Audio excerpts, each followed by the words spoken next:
Hey, Symposium listeners, have you ever listened to our A Song of Ice and Fire coverage and wanted to chime in live with your thoughts?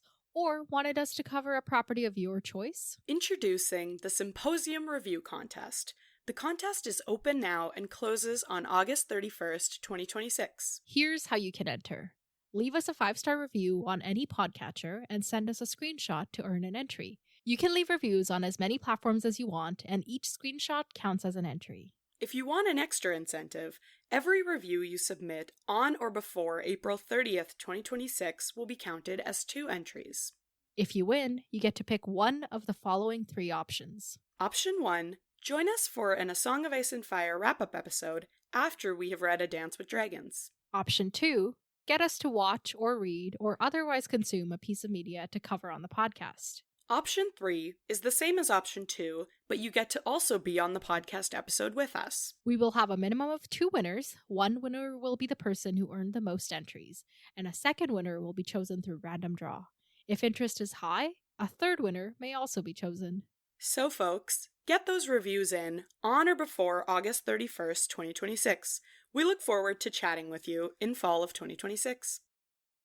And now on to the episode. Welcome to A Song of Ice and Fire Symposium. My name is Nav and my pronouns are they, them. And my name's Harmat and my pronouns are Hershey, like the chocolate. And this is A Dance with Dragons, chapters 18 and 19, Tyrion and Davos.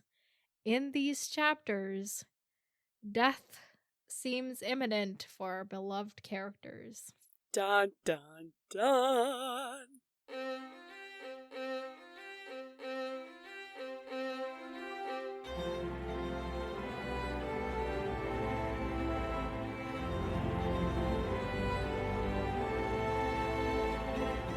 So, Harmat, who died in these chapters? Okay. Wait, welcome to the podcast, everyone.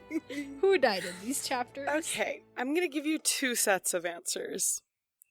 The first set of answers is what I actually think, and then the second set of answers is what you want me to say. Oh, So, you're so clever. I don't think that anybody died in these chapters. Okay? You sure about that? Let me just make sure there weren't any minor characters I'm forgetting. Yeah, the Tyrion stuff, everyone else seemed unscathed. As far as I know. And then, Davos, everyone else is also okay. Yeah. Okay, so no one died. But... Wow, not you forgetting the poor stone men. Just like the rest of the world. Oh my god. Okay, yes, but I wasn't sure if that, counted. Okay, counts, but, I wasn't sure. We look for death in every corner. Okay, then remember? yes, the stone men. But we should also... I want to make an amendment to this segment or ask you who died and then who undied in these chapters. Okay. Oh my god. Sounds good. Because I feel like that's really becoming a thing. Yeah. So, and answer both and of we those have questions. so many modes of it now. We got this grayscale sort of hovering in between thing. We have the Catelyn stuff. The what was his name? Thoros magic thingy. Also, characters we previously thought were dead. That's not being dead. That also counts as undead. Oh my god, yeah. Come on. Yes, you are right. And then also that's more of what I care about. Oh, okay, I see. Yeah, and then obviously Beyond the Wall, all of our things. We got okay. every flavor of death. Lots of undeads. Yes. Okay, so who died? Okay, maybe nobody. Stone men. Who undied? Who undied? Oh, Rhaegar's son. Who I don't remember his name. If that's what you're hoping. If you're asking me for a name, I don't got one for you. I know Dany. Right. I know Dany. It's says such it a lot. hard name. You would never guess it for a Targaryen. Aerys. Aegon. Okay, of course yes. it is. Because I was like, I know Dany has cried about it to us before. She's been like, oh, he must have been so you know, all the things you do when your nephew's dead. She says Actually, I feel like the Red Viper cried to us more about it than Dany ever but has. we didn't get Red Viper's POV, but I do remember at least one Dany POV where it was like, she was like, I can't even imagine. Well, maybe she was talking about Rhaenys. I do remember her talking about Rhaenys and being like, I can't even imagine little girl, you know. Anyway, yeah. Oh my god, him, crazy. And then like maybe Tyrion, maybe Davos. Okay, no, they don't count as people who are dead. They count as people whose fates are unknown. Okay. All right. Yeah. These. Oh wait, no. You're supposed to ask me what I thought of these chapters.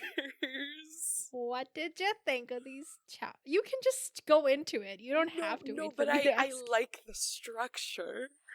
What did you think of these chapters? Harmat, tell us, please. We are dying to know. Okay, these were really good. I had a very good time reading these, specifically Tyrion's. I was like, oh my god. I was like so into it, and I was having such a good time reading these. Can you explain what the it is? Just like, there's a lot of it to be into. What I enjoyed was there was one moment that I thought was so funny, which was like Tyrion kind of like not letting a thing slip, but being like, you're everything, and then they all have to pause because they don't want to get caught.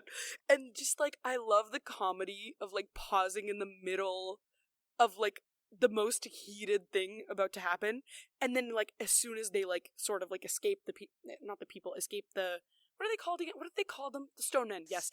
As soon as they like think they've escaped the Stone Men, he instantly like gets back to Tyrion, and he's like, what the fuck did you say about me? Like, you know, and then they start going, and I just thought that was the funniest thing in the world, because it's like, it's like the thing of like it's like high stakes, like with your like literal livelihood, and then high stakes with like your identity. Like, it just was like the funniest little like positioning of like both of the conflicts happening at the same time. So I just thought like Tyrion's chapter was so like cleverly written, and like I don't know if I liked this or if I hated this, but I'll tell you anyway. Anyway, was how many things I felt during this chapter. Because at first I was like, you know, I went into the chapter and I was hoping they would do a reveal, but I wasn't sure if they would. So first I'm like expectant, and I'm like a little bit excited, but like I want to be cautious because who knows how long they're going to keep me in the dark, right? And then I was afraid because I was like, pirates gonna get him, stone men gonna get him. And then Tyrion started opening his mouth, and I was like, they're gonna throw him to the Stone Men. They're gonna throw him to the Stone Men, like, what's gonna happen? And then at the end, the last paragraph of his chapter was the most depressing thing I've ever read in these books. And I don't say that lightly. That last paragraph, I was like I was in a good, not in a good mood, because I was like, is Tyrion about to die? No, right? But like, I wasn't in a good mood, but I was like enthused, and I was having a good time. And then I read that last chapter, and I immediately shifted, and I was like, I'm about to cry if I don't stop reading this right now. So I just felt a lot of things, and it was wild. And all the emotions. And then Davos's was just like, I had a good time because I was trying to ignore everything happening. Rhaegar is the most annoying person I've ever not met. Well, that's not true, but you know what I mean. Yeah, I did not like him. What's her name? Willow was an icon, obviously. I am still holding out hope for Davos, as foolish as that may be. Also, I am a little genius. So you're a little genius about what? I was literally last chapter. I was like, Targaryen? No, you were like Blackfire cousin. No, I was like Targaryen, and then you were like, and then because I asked you, I was like, we saw them die, right? And you basically were like, yeah. So then I was like, okay, well, then what could it be? Like, sure, I wasn't confident on it, but those were my thoughts. All right. Don't side-eye me. Well, I don't remember ever being like, yeah, we saw them die. I remember telling you exactly what we were told. Yeah. But, like, that made me like, I was like, oh, okay, I guess the evidence isn't in the favor. You know, so then I was like, hey, well, I should shift my theory, I guess. You know? But I don't remember you ever saying that this kid is that baby. I didn't know. I never said it was that baby.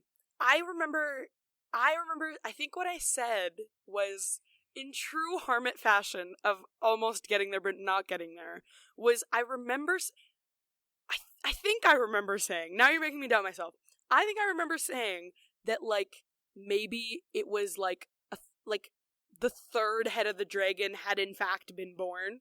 Like, that's what I was thinking. Oh, yeah. You were like, Elia had a secret baby. Yes, and this is the third baby. That I remember. Yeah, that was like... Okay, I do remember that was basically, like, the theory that I felt strongest about. It's like you getting there, but then going a little too far. Exactly. And like I said, that's just the Harmat way. Okay, credit where credit is due. You did say that. Yeah. But then I was like, then I heard myself say that, and I heard the response I got from you. Because I remember, like, asking you, I was like, did we see their kids die? And then I just was like, okay, well, like, maybe I need to stop, you know, crackpot theorying, you know? Well, now let me give myself some credit. Mm-hmm. And first, let me give George credit, because he did put that Tyrion chapter and that Davos chapter back to back, and then credit to me for remembering that and making sure to pair those up so that we could plant those secret Targaryen seeds in your mind. Which chapters? Where Tyrion's like, you know, the birth of kings, and then it's Davos going to the pub and hearing people talk about how were those Targaryens ever really dead? Right. Yes. Oh, yes. That was, yes. I will, so many, that, yes, that is a deserved kudos, because that was like... Yeah, but that's just like, I was just, when I was planning out the chapters, I wanted to make because there were certain things I wanted to make sure happened together, and that's like one of those things, you know? Yeah. And then certain things that I don't want to happen together because I want you to like predict before it happens. Yeah, you know? yeah. No, that was smart. It's art what I do, okay? Hey, I will give this, I give this one to you strongly, because that was like, it was perfect placement, because I immediately was like, hey, well, who's the king? And then before I could finish my thoughts about who the king could be, they're talking about who the kings are. You know? Yeah. But here's why, but here's the thing. But I should have just also let you just hang in the wind and been like, what could he mean? Okay. That would have also been a fun episode. Maybe, yeah. But like, I also, what was I gonna say? But like, also, I was about to say in my defense, but this isn't really in my defense. Did I just say let you hang in the wind? You did say let me hang in the wind. I think the expression is let somebody... Is it like... Hang dry? There is an expression. Hanging you out... Wait, is it hanging you out to dry? Like you hung me out to dry? Yes. Oh, see, I just kind of, I think that's the one that's I messed what you up into hanging you in the wind. That's the thing, because I was ready to talk, and then you said that, and then trying to understand what you meant made me forget my thought, and then I couldn't remember what I was even trying to understand, like, and then I just completely got lost. Anyway, yes, hanging me out to dry. Just right after giving myself all that credit, to humble myself. Hey, it's okay. What was I saying? I couldn't just let you have the credit you deserve. I had to get in there and get all cocky, and that's what I get for it. No, it's okay. I get hung out to dry in the wind. Oh my god. I know. I would have fought back if I didn't think you deserved this credit. So I'm glad you vouched for yourself, because you did deserve this one. But I also think that, like, okay, my opinion, I have threefold. There's three folds. I think that I deserve credit for figuring it out. I think that you deserve credit for pairing them together because that was smart. And the third thing I think, though, how many kings are there? How many kings are there? Where could I have possibly gone with the predictions? Like, I know I'm, like, talking a big game. I'm like, yeah, guys, like, I figured it out. But, like, let's be so for real. How many legitimate kings are there that Tyrion would think kings are born? Like, do you know what I mean? So you're saying, like, you wouldn't have figured it out without them being together? No. I'm saying that,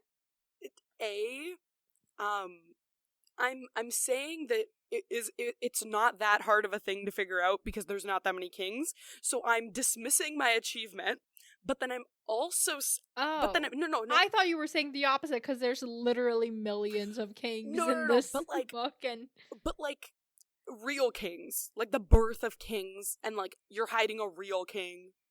Like I feel like this is and the chances of like this being like Rob's heir or like I just feel like the plausible options were limited, you know?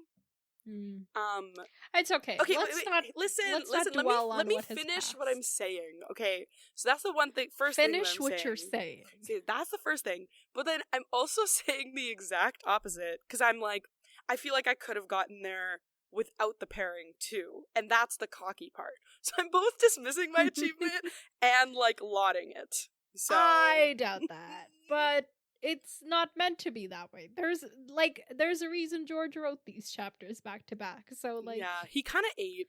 Unfortunately, he ate. I can't do this again. You gotta work on the smugness level of that, unfortunately. This was better than the other day, but like when you said it to me the other day, you were so straight-faced. I was like, why is it so unfortunate?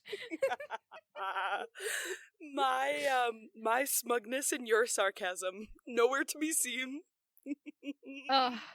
That's true. I do. Straight face. Yeah. Anyway, oh my god, we're getting so distracted. We need to work on emotions. That's okay. Okay, anyway, we're getting so distracted.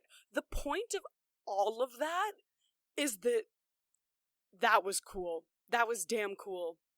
And like, it just was cool. And like the reveal and like just all the elements and then like ending it with a classic, does this character die? Who's to say? Who's to say if you'll ever find out? You know? Yeah. You know. All right. Okay. Let's summarize. Yes. 20 minutes into this. Okay. 3, 2, 1, Tyrion. Okay, on the ship, Stoneman, danger, Rhoynar, Volantis, war, elephant equals tiger, whoa, oh god, what's his name? The prince, he is in fact, second baby, Rhaegar's baby, Tyrion might be dead, fighting with the Stone Man, we don't know. Okay. I did it. I actually kind of forgot. Okay. I lost count. That felt like 30. I feel like I'm getting really good at identifying 30 seconds because of this. Okay. Okay, oh wait. Davos. Oops, forgot that we had a second chapter. Okay, Davos, Manderly, held as hostage. Manderly, court, daughter-in-law, Rhaegar, Frey, annoying. And he basically gets dismissed and everything, like, Manderly is kind of the only person listening to him, and then Willa's kind of the only one defending, like, oh my god, we swore to Rob, like, we can't be out here going and joining the opposite people. But then at the end, he's like, you feed me lies, you're trying to steal my son. That's a minute. Heart. I asked for a summary, not a random word association. That was my best, okay? That was my best effort. You did cover more ground than you usually do, so maybe there is something to it. Hey, this is a pattern. Whenever I just go into word association, it kind of works. Alright, so Tyrion. They are rowing their boat, pull in their boat, down the Rhoyne. Not gently down the Rhoyne. Very tough. Well, yes. The Rhoyne is not gently moving them. Sure. I tried so Sorry, hard. that was just very confusing imagery. Okay, so they're surrounded by this fog, and it's like a weird fog. And Ysilla is like, this shit's magic. There's restless spirits here, tormented souls. This is not a good place. And as the events of this chapter transpire, is that the word? Conspire? Transpire. Transpire is a word, right? Yeah. Well, it seems that what she was saying is true. I would say. As they transpire, it seems that there was conspiration? Is that the... No. Is there a version? No. Okay. I'm getting lost in words. Continue. I don't think conspiration Conspiring? is a word. I guess you just say conspiring. There was conspiring. Yes. Ah, that's why that one sounded wrong. Okay, we cannot become the continue. Oxford English Dictionary again. Okay, continue. Let's continue. Okay, so notably, Tyrion at this point notices like this rock formation in the river, which this is like probably my 4th time reading this chapter, and it still took me. I had to go back and it's a what now? It's a hand large enough to crush the boat was reaching up from the murky depths. Only the tops of 2 fingers broke the river's surface, but as the shy maid eased on past, he could see the rest of the hand rippling below the water and a pale face looking up. So it's like a large statue? Maybe. Okay, wait. What did I think of this? I just wrote scary. Right, I think because they're like there's this like huge like ancient city that's collapsed all around them. There must have been statues. I think this is a statue. Okay, yeah. Because also I remembered that there were stone men in this chapter, right? Like I remembered at this point reading into it, I was like, oh yeah, this is a stone men one. So I was like, is this a stone man that like frozen place? And just, yeah, but it's like large enough to crush the boat, so it's not. Unless it's like a giant stone man, you know? Right. Like an actual giant. I'm gonna say this is a statue. But it's still creepy. And it's even more creepy when it comes back later. Oh my god, yeah. It's definitely like, yeah, and it also is very like, I think the monkey's paw ruined me, where like hand imagery will always be scary for me. Like, do you know what I mean? Like, as soon as there's anything that's like, we're passing the statue and like the hand is notable, like I don't know, I think I just have a reaction to that every time. So I think that was one reason I found it scary, but I also feel like what you're describing was probably really intentional too, because at this point, like they've kind of, like even in the last chapter they were kind of talking about stone men, right? Or like they at least mentioned them. So I feel like you're kind of set up, like I feel like George kind of wants you to get confused for a second and then be like, oh wait, no, it's fine. Like, yeah, this chapter is like confusing for the characters living it and for the readers reading it. Which also I was like, wow, this is like written so like interestingly and like cool. Yeah, it's very immersive. Yeah, totally. Okay, so they're talking about the stone men because this is where they get abandoned. So stone men are people who contract grayscale, but the mortal version of it. So like we learned, this chapter is like it's like a lesson, like like a health class lesson on grayscale. For real. It's like if you get it as a kid, it sucks, but it can be healed and can go away, and then you can never get it again. It's like chicken pox. Which, have you ever had chicken pox? I haven't. Really random. I haven't. So I could still get it. That's my biggest fear. And then you could die of smallpox. Exactly. That was literally my first thought too with this. I was like, oh, it's like chickenpox, where once you get it, you're protected from like the similar, like, is it small? The major ones. Yeah, exactly. But then you're like, wait, but I also don't want chickenpox. Like, can I just not have either for the rest of my life? You do not want chickenpox, but I'm glad I got it. Kid. Yeah, I got it right around my 9th birthday, and my brother got it from a classmate, and then my mom got it, and then I got it, but I got it worst of all. Oh my God. And I still have scars on my back from chickenpox. Dude. Because, like, the things would pop, right? Like, because, like, wherever they popped, they would scar, but like it was easier to not pop them anywhere else, but I had to sleep on my back, so the back was just so my back's literally chicken pox marks. Like, what do you that's such a scam. Like, what do you it was painful, dude. And I was old, like 9 years old. Like I was old enough that I remember, you know? Oh my god. Oh. Like I wish I had gotten it when I was like 3 or something, because I wouldn't have. Yeah, you cried it out, wouldn't have of that known. shit. Yeah. Oh, I hate that. Yeah. Anyway, it was not pleasant, but I'm glad I got it and never have to like worry about it again. So yeah. Yay for that. Yay, I guess. Okay. So, grayscale. Kids usually can recover from it. We know Stannis' daughter, Shireen, got it. Remember? Oh, that's where... Because I was gonna say, like, haven't we heard about this before? But I literally couldn't remember anything about it. Yeah, apparently she... actually, I don't know how she got it, but they were able to heal it, but she has, like, scars on one side of her face from it. Yes, yeah. So... Oh my god, shout out book 2. Honestly, yeah. And so the mortal version of this, the grayscale that kills. Mortal, right? Mortal yeah, is the word, mortal right? version, yeah. Yeah.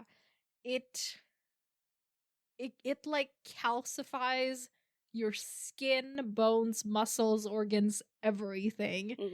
And like as it spreads to your face and stuff, you lose eyesight, and also you go insane. That's part of the thing too. And then I guess you just eventually turn entirely to stone, so you just become a rock wherever you last stood or sat. Like, I guess. Yeah, but that's so like, yeah. I don't like it. I don't like it. Very nightmarish. Yeah. Yeah, it was... It's like, it's a combination of all the terrible, like, real life illnesses with, like, a cherry on top, you know? Yeah. You know what's so interesting? I just was, like, so eager to figure out what was going on in this chapter that I didn't even, like, register some of these things, like, just in terms of, like, in how bad it is. Like, now I'm kind of, like, I'm like shuddering thinking about it, but, like, when I was reading it, I was like, oh, okay, they have grayscale. Keep going, like, you know? Yada, yada, yada. Yeah. Okay. Yeah, and so this, like, area where they are now is where they get abandoned.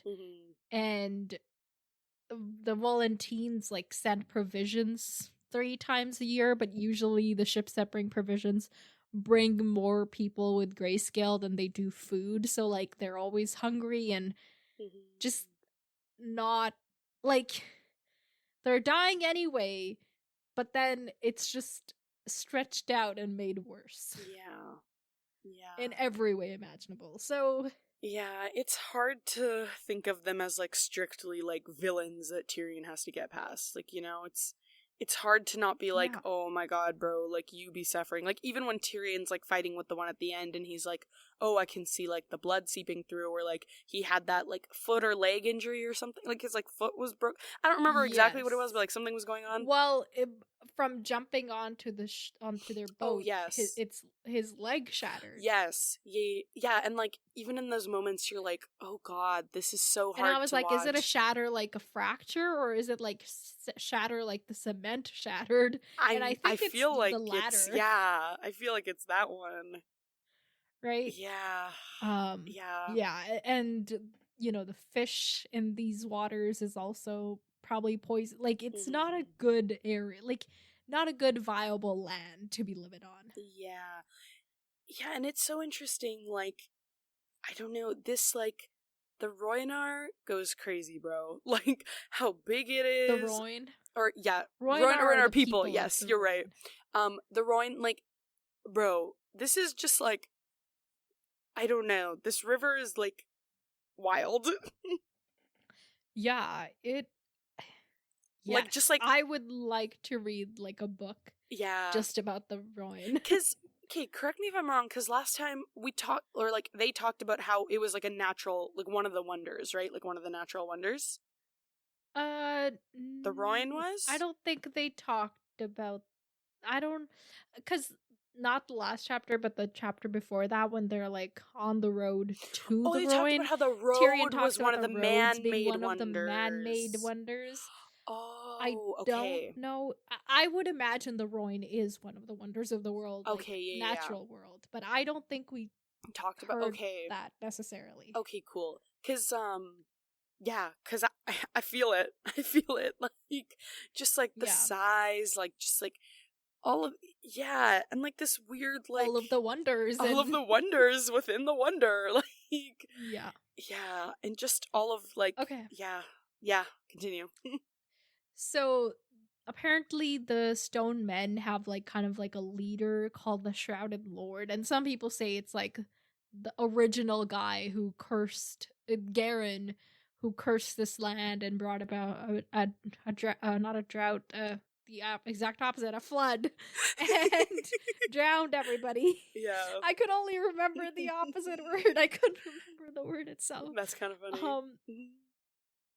Yeah, but Halden is like, well, there is a Shrouded Lord, but it's more like a mantle that people take up. Like, right. You know, when one dies, another takes his place, and yeah, it's not like Garen the OG. Yeah, exactly. And so then, like, it's very atmospheric, this whole chapter. And at one point, they like hear a sound, and young Griff is at the front of the boat, like kind of navigating the way, and he's like, oh, it was just a turtle.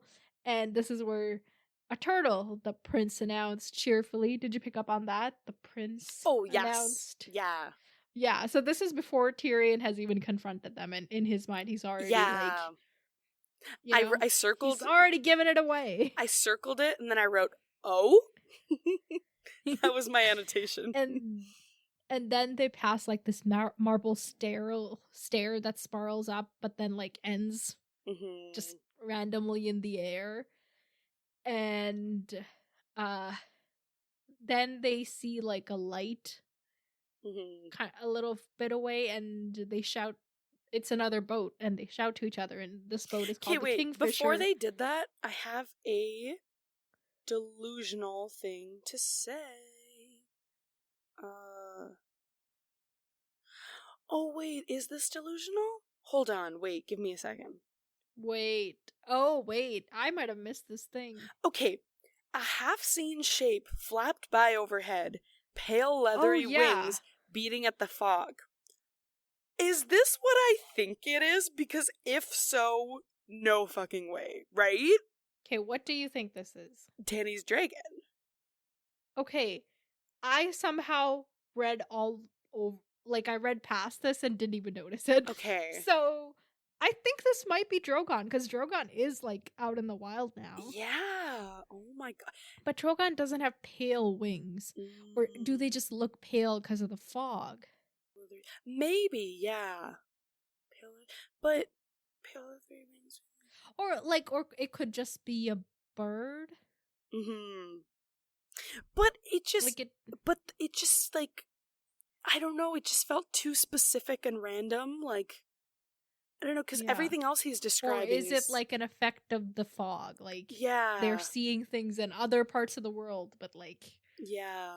Honestly, I don't know. Or like, and I mean, I you mean as this? honest as I have ever been to you. Okay, yes, as honest as I could ever be. Yeah. No, like in this podcast, I admit sometimes I mislead you. Right. But this time, I literally don't know what this is. Because also it could just be like a red herring. Like it could be him wanting us to think that it's. I think I took it as part of just the atmosphere, and I just completely ignore the possibility, even though Tyrion is thinking like, too rich, too beautiful, it's never tempt to wise the dragon. It's never wise to tempt the dragons. I said that backwards. Because he's thinking about the city. He's talking about like Valeria burning down whatever the city was. Destroying. And then all of a sudden you hear leathery wings. That could be. Yeah, maybe. Yeah. But also, wait. I feel like it's okay. Here's what I think it is. Okay. Yeah. This is like me conjecture. Okay, I'm hearing you out. It is a dragon. Mhm. It's not Dany's dragon. It's like the remnant of the dragons that destroyed the city. It's like a projection, you know? It's like a ghost, not a ghost, but like of that sort of Like vibe. remnant. I don't know what other word I guess to remnant use. is yeah, okay. I like that. That's actually interesting. You know? Yeah. Like those spirits still haunt this place kind of thing. Right. But yeah, listeners, tell us what you think, and also tell us if you know exactly what it is and we're just not figuring it out. If it's Drogon, why is it pale wings? And if it's not Drogon, what the fuck is it? And if it is Drogon, like, it just would be so random to not do anything about that. Like, maybe it's like, next chapter Tyrion survives, and then like, oh my god, theory cooking. Drogon saves Tyrion. Joking. Just like plucks him out of the water. Yeah, basically. Yeah, the guy who just killed a guy is gonna go save a guy. Arcs, right? Quick arcs.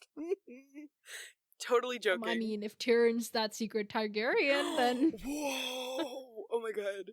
Okay, sorry. It's not young Griff that's... Yes. the secret You know what thought I just had? Or that's slowly cooking.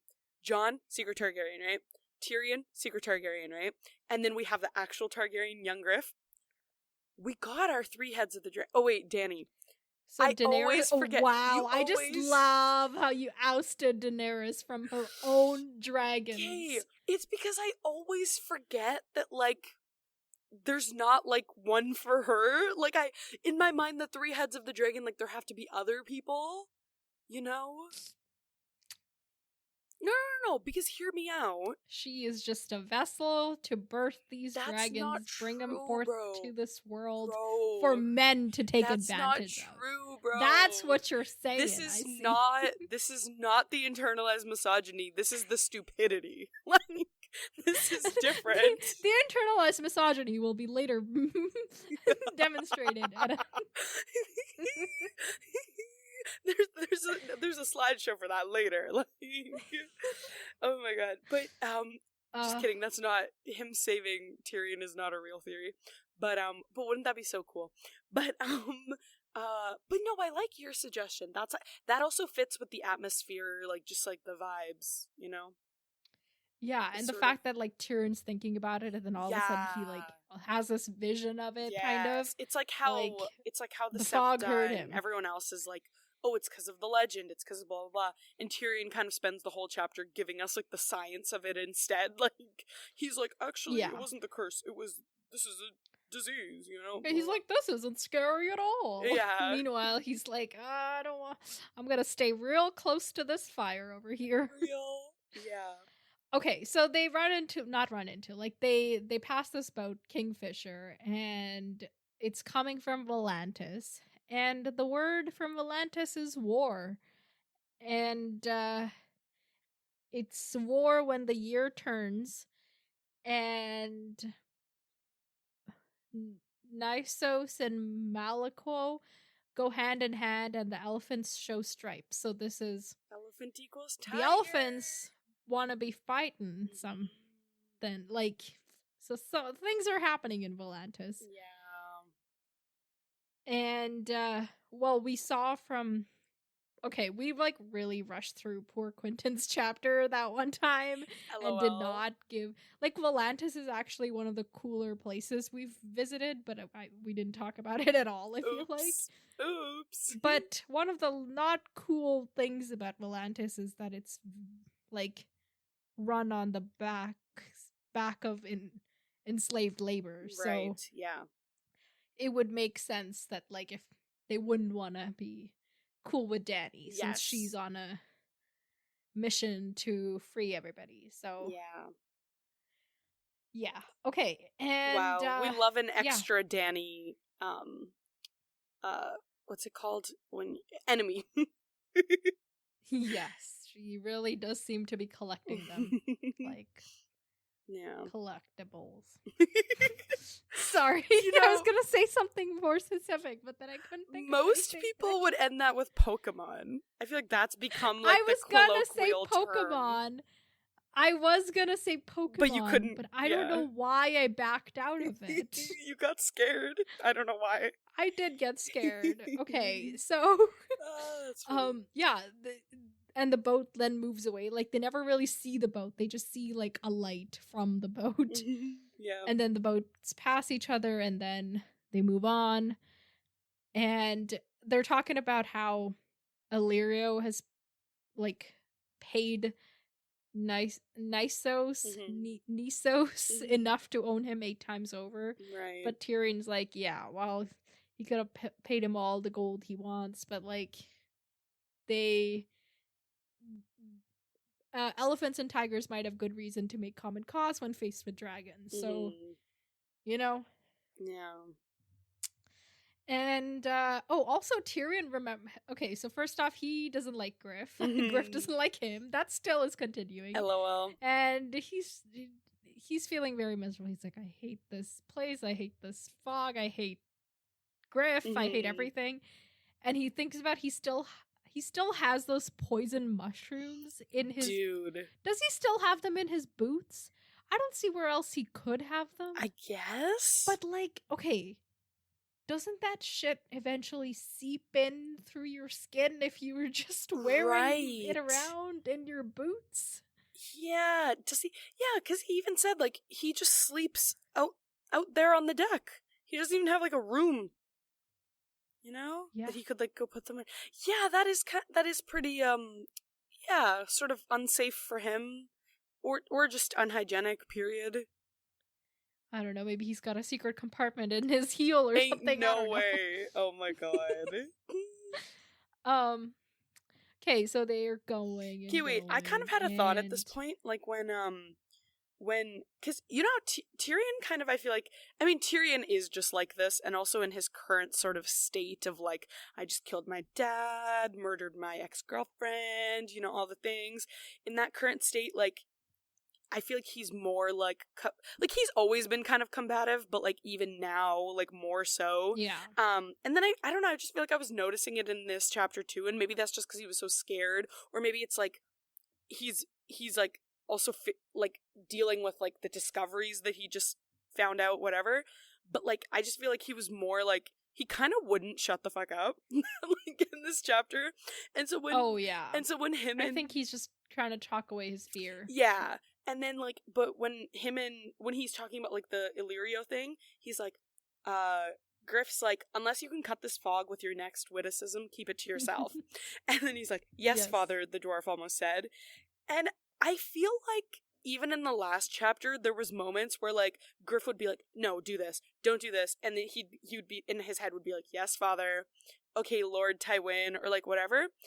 And that's so interesting to me, because, like, it's also, well, not interesting, it's just fun, because, like, they were both Eris's hands, right?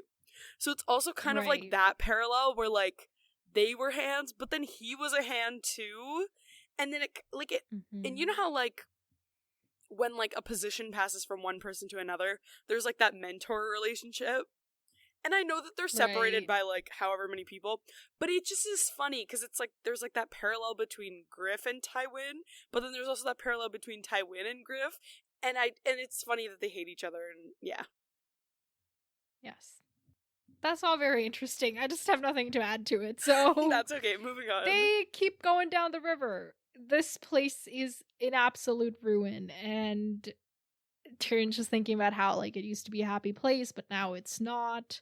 And then he starts thinking about Tysha and how he believed Jaime when he should have believed her. And he's like, but why wouldn't I believe Jaime?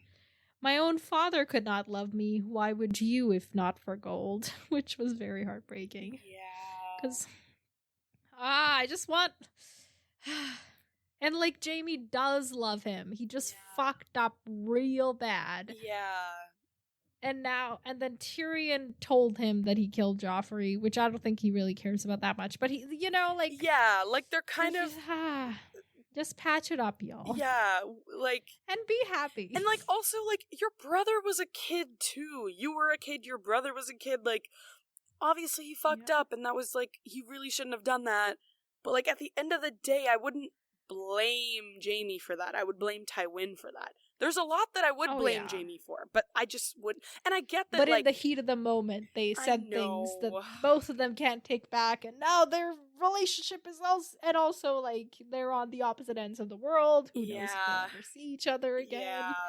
This chapter was kind of the first time since all of the events happened at the end of Storm where, like, he's actually kind of, like, really thinking about them without just, like, being sarcastic or, like, this is the one time, this is kind of the first time we see him, like, be a little vulnerable, you know?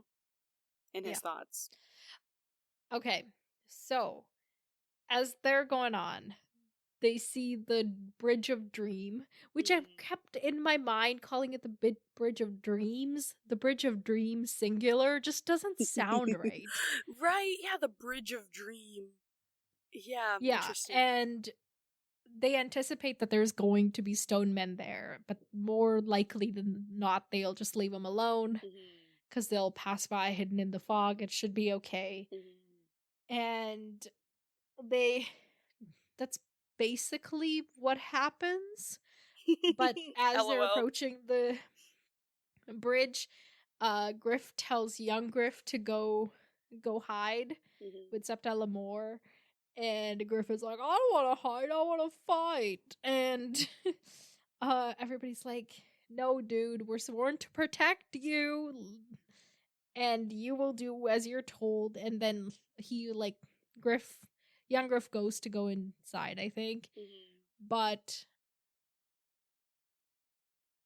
And then he's complaining about how, like, Tyrion doesn't have to run.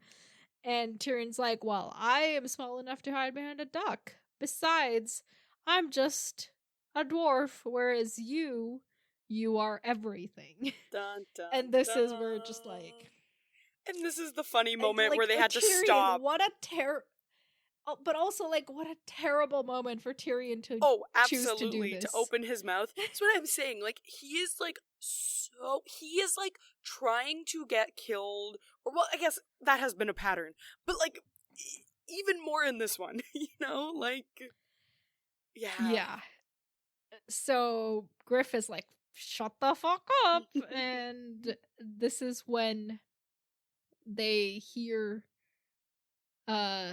the stone men wailing, and the bridge lays, like, it's almost right there, and then they have to, like, maneuver through it. And they get out to the other side, and this is when young Griff is like, what the fuck do you mean that I am everything?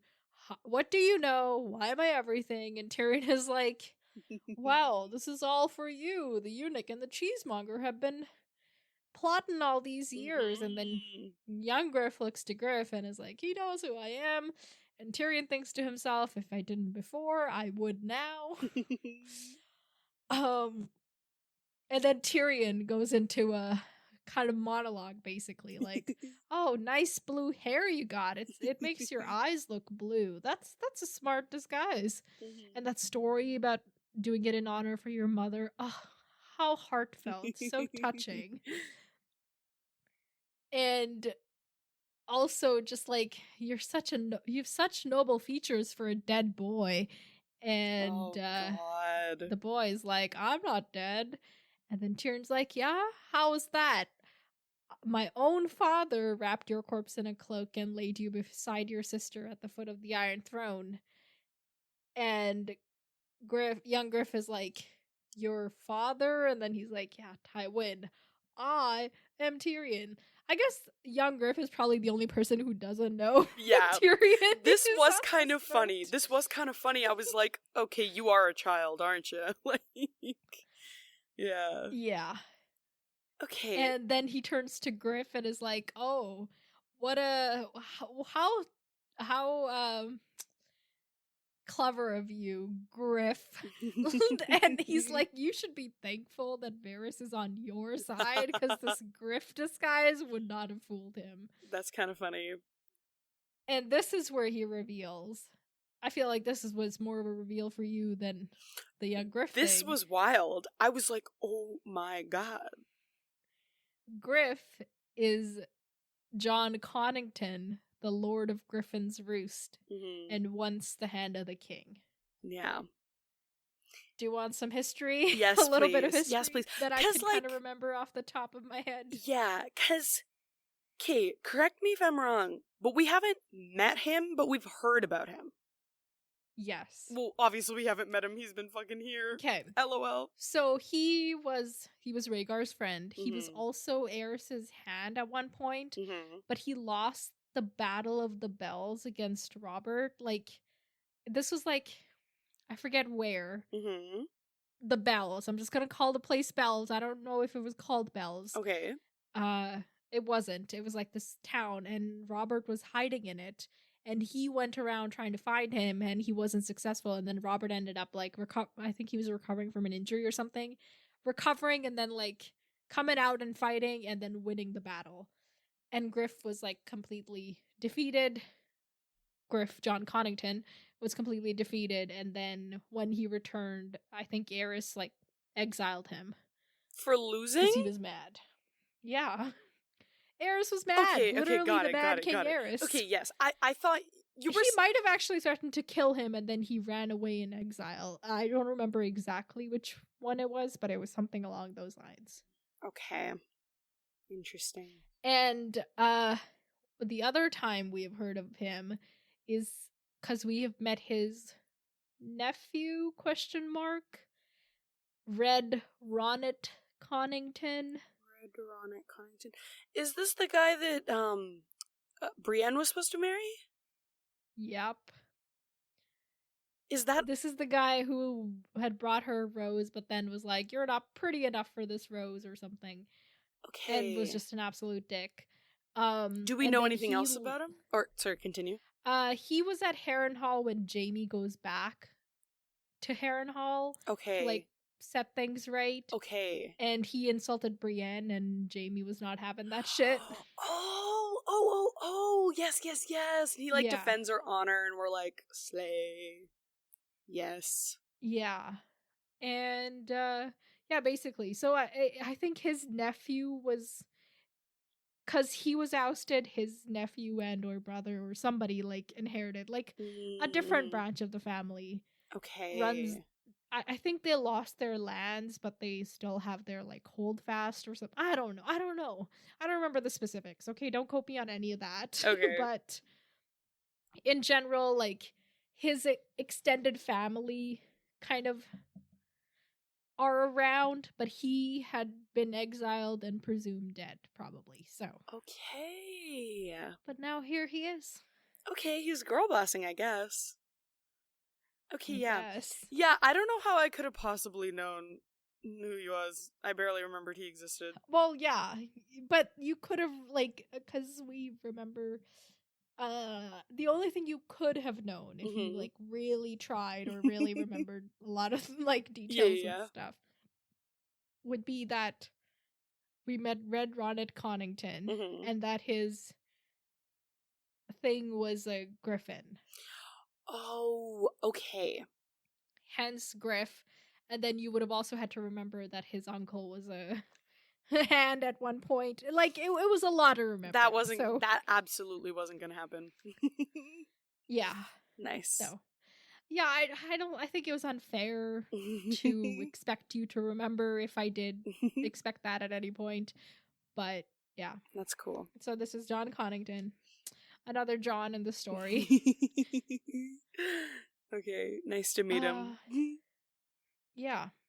And, okay, so after Tyrion has makes this huge revelation, Griff, like, tells him to shut up again, and then they see...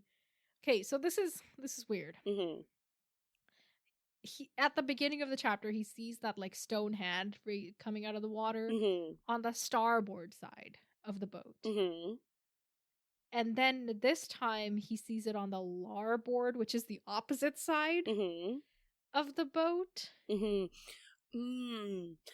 I just assumed that they, like, turned around without realizing... Like, they got turned like a 180 without realizing it, and that was part of like the like they were just No, like they were so 'cause in there, like, you know, because they're Mm. having a heated discussion. No, this is not a turning around. This is a magic, like, split in time space continuum. That's crazy.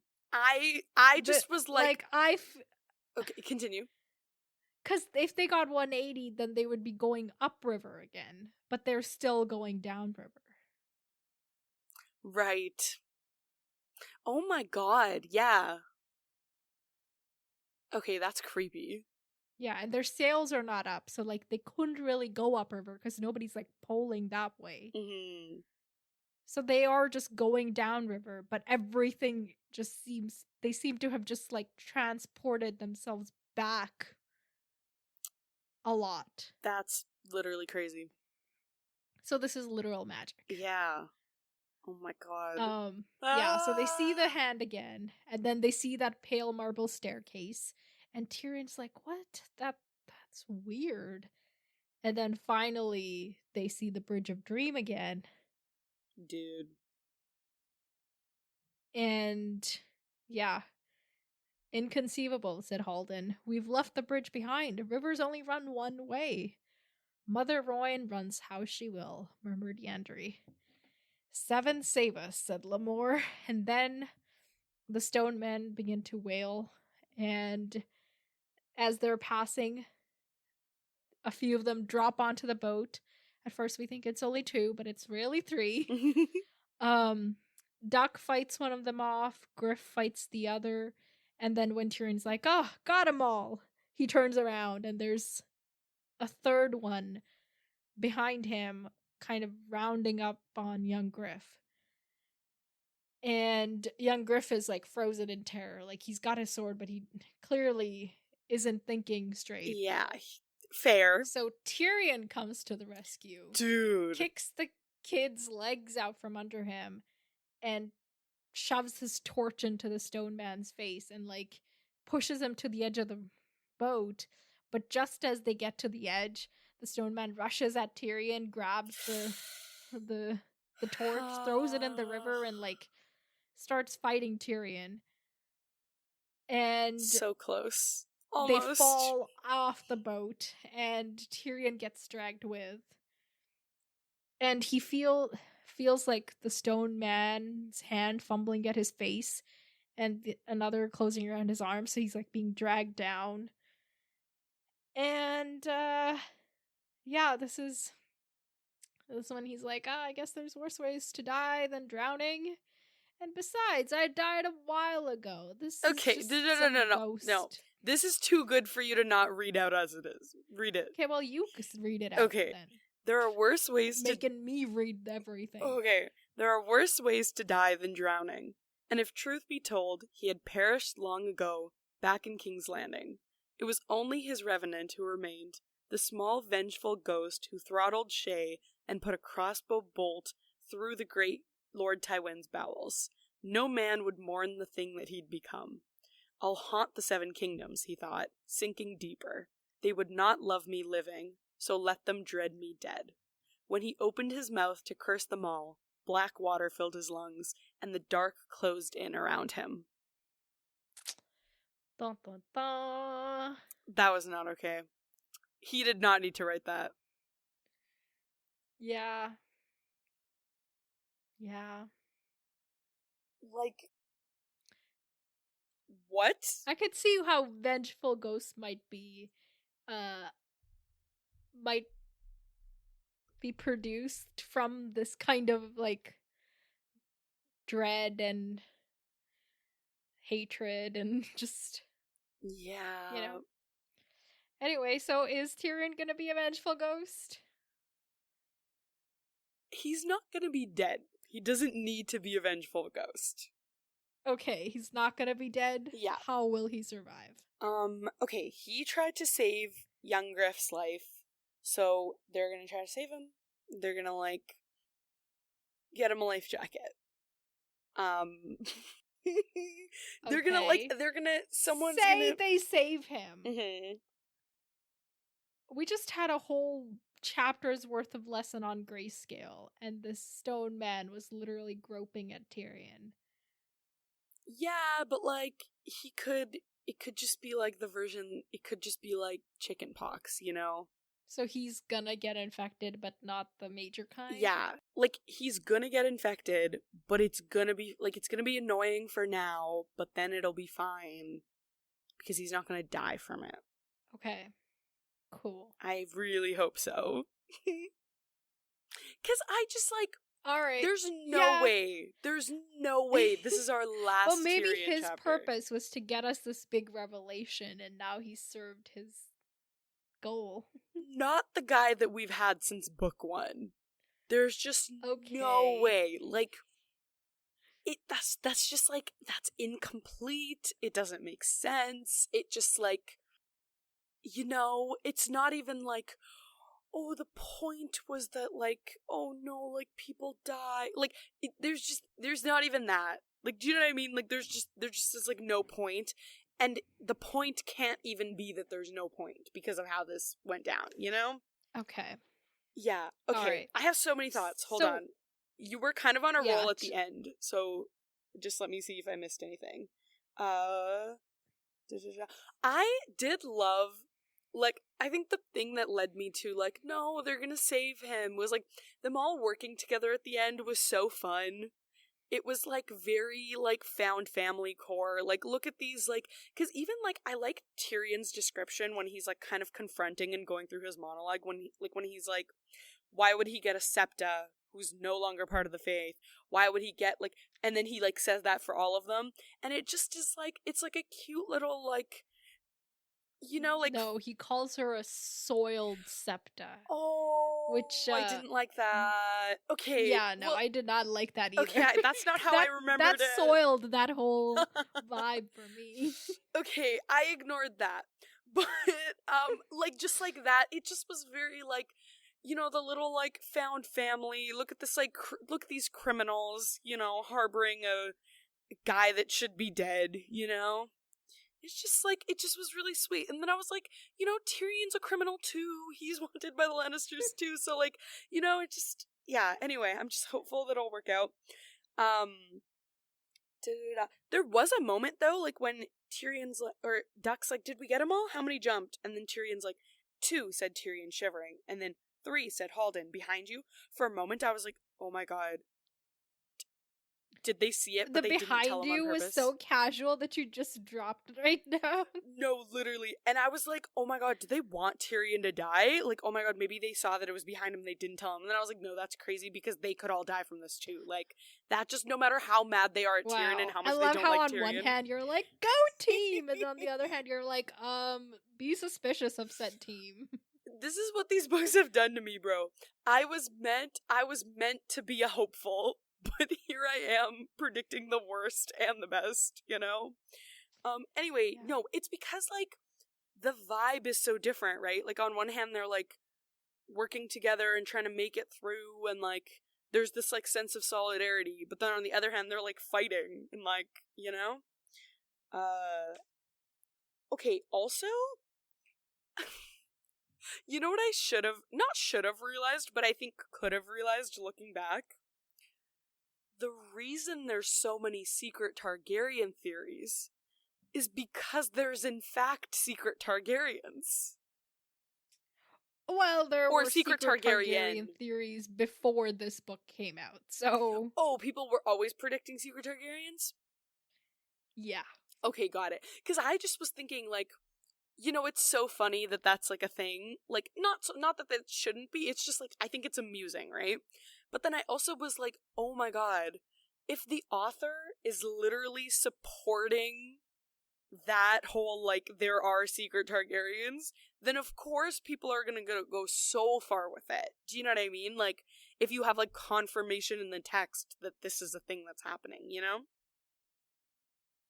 Right. Yeah. Yeah, no, actually I might be wrong, because it's not like I was...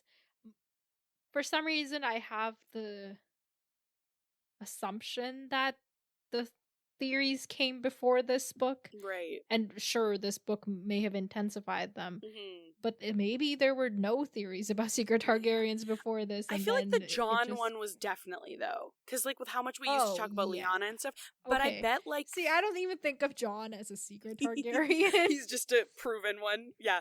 I guess because we... Well, also, some people may argue that he's not a Targaryen because he's a bastard, yada yada yada. Right. Yeah, I guess, yeah, because I feel like what... I guess my assumption, knowing nothing, is that maybe it was, like, you know, like, the Jon one is big, so people are like, yes, but then the ones where people are like, Tyrion's a secret Targaryen. I feel like the more chaotic ones probably were, like, enabled by this book's material, you know? Like... Potentially. Yeah. Yeah. Okay. Yeah, let's move on to Davos, okay? So Davos. Oh my god, I love Davos. Wait, so no, but I do have Davos- thoughts. Don't you want me to predict Oh, things? I thought you shared your thoughts. No, like, I have more, like, future thoughts. Okay, share. Okay, because... Okay, so all of these years, and, like, that, you know that, like, Varys Illyrio convo that we never stopped talking about? So it was all for him, you know? That makes sense. So is the whole Dany thing, like, just, like, was that just, like, I don't, okay, so is it, like, okay, they're gonna go see Dany, and they're gonna be like, hey, see your nephew, who has a better claim than you, give him your dragons, like, make him one of your dragon heads, like, do you know what I mean, like, what's kind of the vibe? I feel like that's the most likely vibe that they're going for, right? Yeah, but then why would Daenerys agree to that? Well, because it's like, he has the actual claim. I think maybe that's what they're thinking. Like, I get, like, it's her dragons. Like, all the like, struggle she's gone through, and she's just gonna, like, be like, oh, sure. Obviously. You can have my dragons, you can have Westeros, you can have everything. Obviously, she's not gonna do that. But, like, I'm trying to think, what do they think? But you think that they think that. Maybe. I don't know. I'm just thinking out loud here. I don't know what I think that maybe they think. they didn't expect her to have, like, an actual character arc and develop like, some personality traits. Yeah, I don't know. Like, maybe and they still think of her as, like, the kid she was. Yeah, like, maybe it just was like, yeah, well, like, you know, she's a girl, she'll listen, whatever, like, we'll marry her off, whatever, like, I don't know, right? But, like... Oh, yeah. Is that what Illyria meant by sorry I couldn't attend the boy's wedding? The boy's wedding? Oh my god, so he did get... Oh my god, who did he get married to? No, he says, sorry, I won't be able to come to the wedding. Oh, the wedding's about to... Oh, I totally forgot about the whole wedding thing. LOL. Oh, yeah. Okay, yeah. But then, like... Like, Illyria mentioned a wedding, and he mentioned it in relation to the lad. So I'm wondering, were they thinking of marriage to Daenerys? Right, maybe. I mean, it is in very Targaryen fashion. That does make a lot of sense. Could be. Yeah. Then they could be co-rulers and live happily ever after. Living happily ever after is so funny. Yeah, but anyway, here are my thoughts. Tyrion survives. Young Griff, I like that. Like, they're trying to get him married to Dany. Yeah, him and everybody else. And they're making it through. They're gonna survive this. He's gonna survive this grayscale. And life's gonna be good. Life's for living, not for grayscale, you know? Okay. Great. Is that the end of your thoughts? Yes. Great. So my man Davos. Your fave. He has not been allowed to see Manderley. He was taken captive when he came in, and he's been treated nicely, like he has a nice room and all, but he can't go anywhere, and he's got guards at all times. And now this night, Sir Marlon Manderley, who is a cousin of Wyman Manderley, and the captain of his guard, is the one or the commander of his garrison, rather, is the one who has come to escort him to Lord Manderley. And he's been here for like a fortnight, which is actually more, yeah, because he, out his window, he can see the harbor and everything. So he saw the boat he had come on depart, and the boat waited for 4 days. Words hard, so difficult. Waited for 4 days before leaving, and then it's been a fortnight since then. So it's more like 20 days almost that he's been just hanging out. Yeah. Ugh. And not being able to speak to anybody, just like in this room. Yeah. So that sucks. And finally, he's brought to Wyman Manderley, and instead of being granted a private audience, he is like brought in front of the entire court. The whole room is like packed. Yeah. This room was crazy cool, though. I loved this. Yes. This was like the coolest, like, you know how, like, with, like, aquariums and stuff? Under the sea. Literally, this is like the Little Mermaid fantasy inside my heart, you know? Except they're all just shapes. But, like, you know, like, just, like, decoration inspired by Little Mermaid vibes. And, yes. like, yeah, like, this is so... Yeah, I loved this, like, description. It was so cool. Yeah, like, the whole floor has, like, from floor to ceiling. Yes. It's, like, the ocean scenes, you know? Yes. It's like you're in the ocean. And there's, like, levels. Like, you know what I mean? Like they have, like, fishing nets near the top. There's, like, the surface. Like, it's all, like, it's so, like, it's not just, like, let me pop up a sticker or a painting, you know? Like, it's like... Wow, not you insulting my decals right now.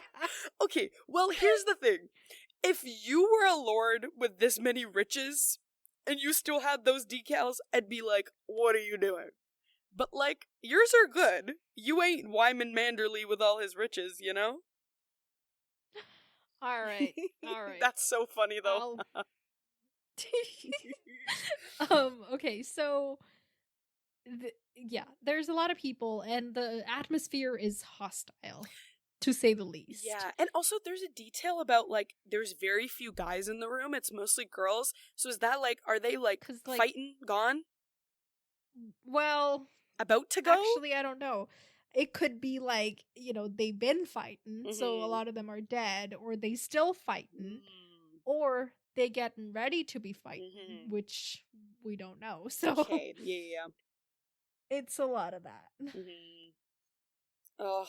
And among the attendees are Wyman Manderley, his cousin Marlon Mander, whatever. That boy. Whatever guy that I just said earlier. His good daughter, her name is Leona or something like that. What is it? Leona, I think. Lena? Or Leona, is it? Leona. And Wyman's granddaughters, one of whom is Willa, and the other I don't think we get a name for. And then, of course, there was a couple of douchebag phrase there. It's Winifred, because I looked at the appendix. Oh, Winifred. Okay. Winifred and Willa. Nice. Okay, so them's there, and what? Hang on. This does not need to be complicated. Okay. Davos comes in. He is like, these people don't like me. My chances are not good. But I gotta do what I gotta do. So, sir, I'm the hand of the king. Swear fealty to Stannis and be on our side. Hey. And A is so funny. Then Wyman's like, you been here, you stole from me. Yeah, but what they start off with is like Wyman Manderley having his titles listed, and then Davos is like, well, you know, I got some titles too. That was cute. That was a cute moment. Oh my god. I have not come as a petitioner. Yep. I have a string of titles too. I love that he says it exactly like that. Lord of the Rainwood, Admiral of the Narrow Sea, Hand of the King, and then Leona is like an admiral without ships, a hand without fingers, in service to a king without a throne. Is this the knight who comes before us, or the answer to a child's riddle? Which Unfortunately, she brutal. ate. Unfortunately, very... I feel like even Davos admired that. Like, it doesn't say anything like that in the text, but I feel like even he was like, you know what, you're right. You're reading between the lines and using your knowledge of his character. Yeah. Oh my god. It's because they want him to kneel before Manderley, and he's like, no, I can't do that because I represent Stannis, and you're supposed to kneel to Stannis. Exactly. And they get into the whole, like, we gotta let's talk in private, because obviously he doesn't want to talk in front of the phrase. He's like, let's talk away from the people who Stannis' killed your enemies son and yours. Yeah, and he's like, I have no enemies here. And he's like, well, what about the ones who slew your son? And then this bullshit that they start. This made me, oh my god, when I was like summarizing for you and when I was telling you what I thought about these chapters, I think that I blocked this out because I wanted to throw my book at somebody. What do you... There's... Okay, you know how there's, like, so many flavors of evil? Like, you can be evil and, like, do so many things and be so many things, whatever. The one that frustrates me the most is a lying motherfucker who blames other people. Like, when I'm reading and there's a villain, I love a villain who says it like it is, and I hate a villain who does this. And I was like, I was ready to fight. And the fact that his name is Rhaegar just felt like spitting on Rhaegar's name. Like, that was like... Yeah, this is like that whole... Because, like, the phrase been around for 100 years, so they name with the what's, like, hip at the moment. Right, so this guy was born when Targaryens were in power. Yes. And then you get, like, the Roberts, you know? Yeah. The Stannis phrase or whatever. I don't know if there's any Stannis phrase, but, you know? Yeah, I just... This guy was just the worst, and just, and all the Willa bullshit. Like, I'm gonna cut your tongue off. How would you like that? You know? Don't worry, I'm ready. I have scissors. Like, you know, like... I have scissors. Yeah. Okay, so the phrase claim that the Red Wedding was Robb Stark's doing because he turned into a wolf, literally, and tore out the throat of my cousin Jingle Bell, and he was trying to kill Walder Frey when Sir Wendell Manderley got in the way, and Robb Stark killed him. Yeah. And he killed everybody else as well at the Red Wedding. And who is gonna buy... Like, the point is not that anybody's gonna... Like, nobody... It's clear even in the chapter that nobody's buys this. But who's gonna check them? Yeah. That's the point. Yeah. And it's like all of those things, and then it's like on top of that, it's like, you know, we love the Starks, and like spitting on the dead Starks' names is crazy.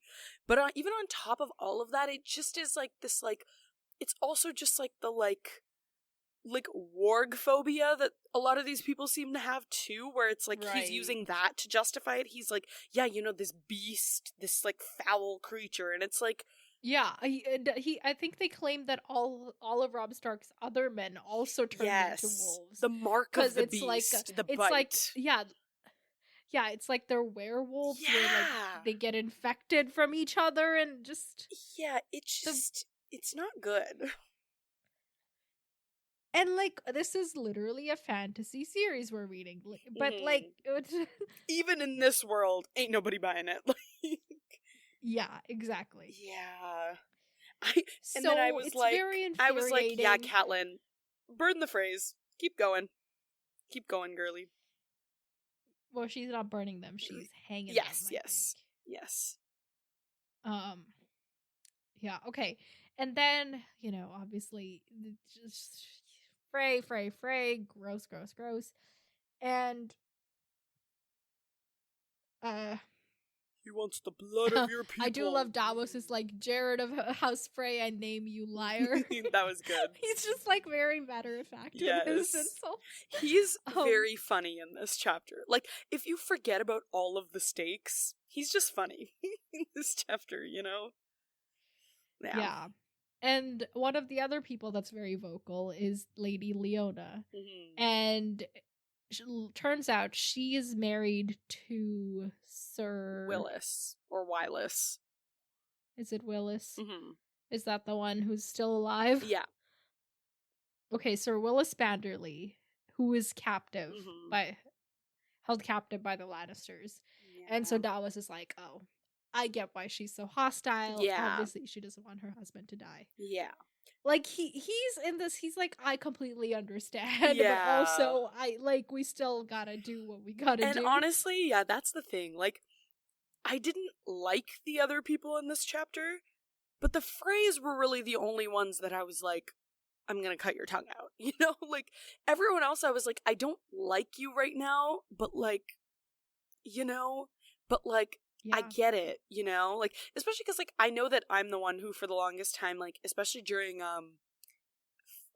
Feast for Crows, like, I feel like I kept being like, I hate that, like, no one kind of, like, is standing up for, like, Rob's image, like, we just kind of were, like, you guys were all there, you all crowned him, like, you all, like, he wasn't even, like, make me king, you just made him king, and now you, like, kind of have just left him, and I remember, like, for the longest time kind of, like, being really annoyed about that, and, like, obviously I'm still like, damn it, but, like, in this chapter I think I finally kind of forgave them. I was like, no, you're right, like, I get it, Yeah. Yeah, so, like, I get it, like, I want Davos to succeed, obviously, but, like, yeah, it just sucks. And, like, you can tell that even Wyman Manderly doesn't want to give in to this. Yes. But what choice does he really have, given the fact that they hold his son his hostage?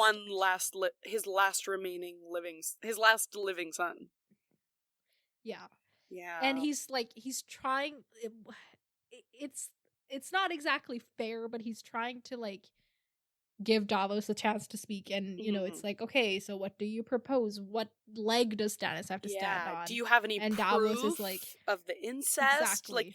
Like there are moments where, like, you can tell he's like, can you just give me something to latch on to? But it's like Davos doesn't have anything to give him other than what he already knows, like, oh, you should be doing this in Rob's, like, memory, you should blah blah blah. Yeah, like, you should seek vengeance for him and all of that. Yeah.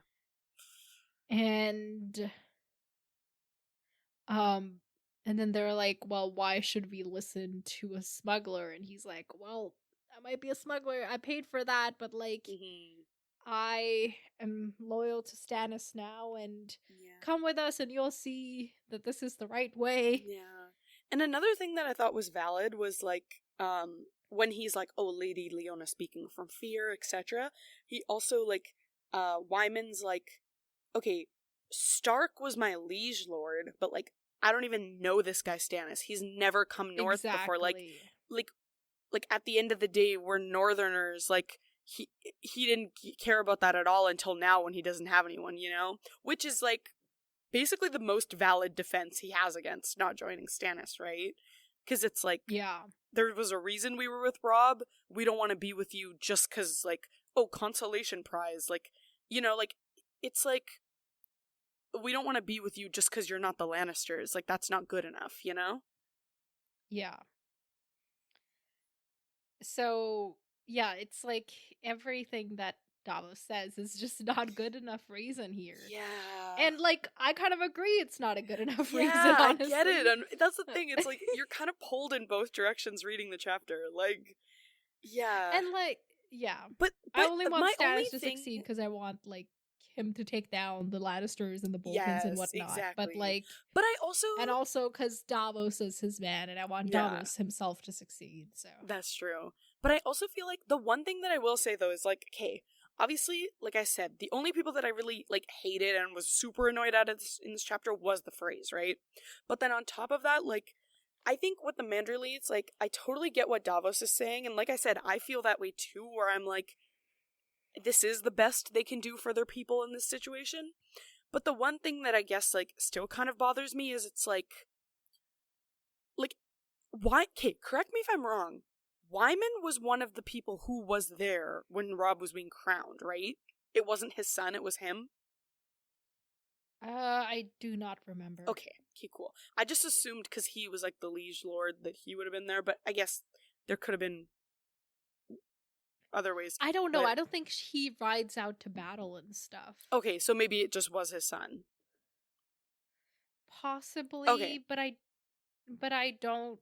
I can't say. Okay, yeah. I don't know. It doesn't totally matter. I just like it. Just to me is like there's a difference between the lords who were all there and were actively like, we need to do this. We're gonna get our king in the north back after however many hundreds, thousands of years, whatever it is. Like all the things, blah, blah, blah. We're gonna do this.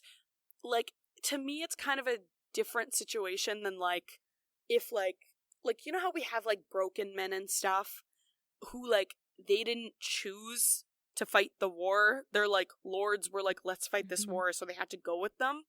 So I guess right. I just like I really do feel that there's a difference between like someone like Manderley being like, well, we've lost so much and I don't want to do this anymore, because to me it's just kind of like these were like y'all really should have thought about this at the beginning. Like you like it, to me it's just like you did commit to this regardless of the cost. Like you knew going into it that like so many lives it would be possible that before you succeeded so many lives would be lost.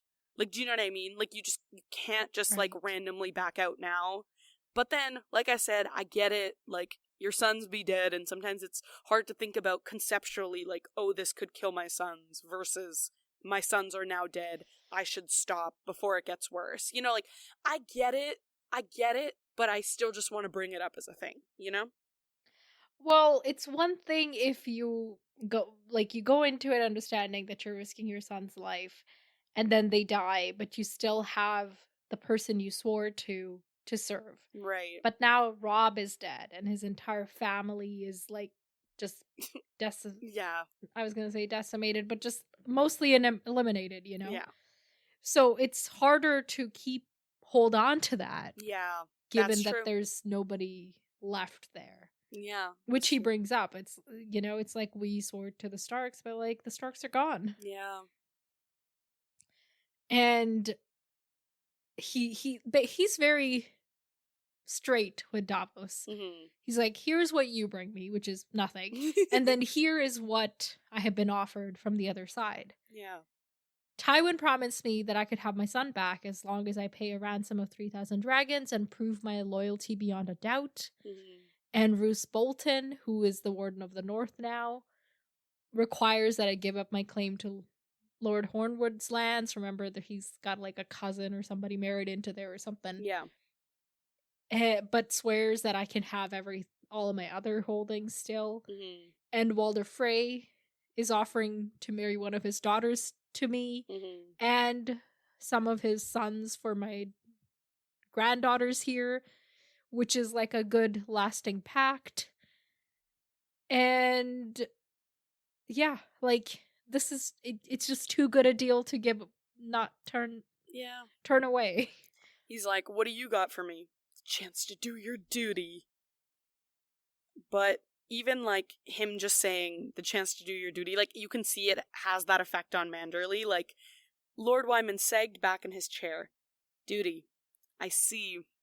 And it just is like, it's like you can see his pull too, where it's like there's the thing he wants to do, but then there's the thing that he knows he probably should do for his peeps. Yeah, from the sagging back in his chair and duty, I see it was more like, I guess that's all. Yeah. Like not quite a, like, I want to do that. It's just like, he was hoping Davos would give him a good enough reason, and then he didn't. Yeah, I agree. And then Sir Marlon, that's his name, is like, let me ask you a few questions. Like, how many people does Stannis have? And Davos is like, oh, he's got Arnulf Karstark. And this guy's like, he's a Castellan, he's not a lord.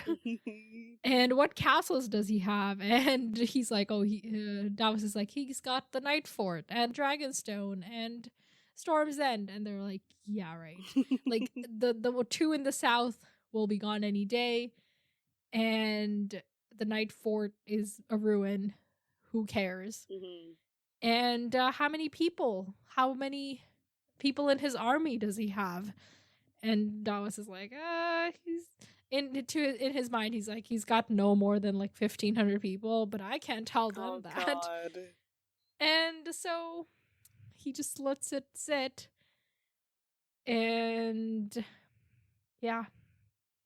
The Fat Lord opened his eyes slowly, as if the effort were almost too much for him. Yeah. Yeah. And basically somebody's like, all you bring us is death. And Davos is like, yeah, death. There will be death. And, you lost your son at the Red Wedding. I lost 4 at the Blackwater. Why? All because the Lannisters stole the throne. And if you look at Tommen, you'll see that he's not a true-born heir of Robert. Like, with Stannis, we offer you vengeance for your sons, for your husbands, for your fathers, for everybody. Yeah. I guess this is speaking to everybody else in the court. These are the missing husbands and fathers and sons and stuff, Yeah. And this is when Willa speaks up and is like, yeah, they killed Lord Eddard and Lady Catelyn and King Robb. He was our king. He was brave and good. And the Freys murdered him. She's the only one who has the courage to say it as is. Core. Unfortunately, step out of the way, Manderly. You have a new heir. Wait, step out of the way. You have a new heir. Like, you have your new heir is ready to go. Okay.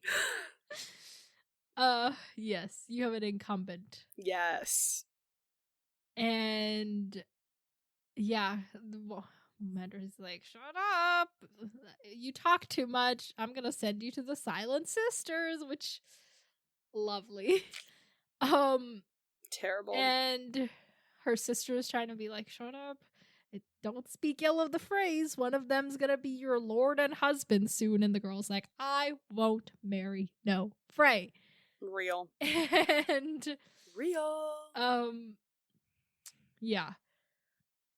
And then the girl's like, you know what I know? I know that 1,000 years before the conquest, the Starks gave us this land. We were sore beset and friendless, hounded from our homes in peril of our lives.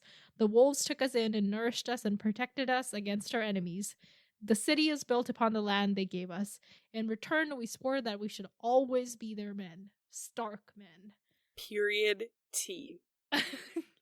Like, that little, 15-year-old Mormont girl. Oh, yes. Who was like, I know no king in the north except the king. Lyanna Mormont.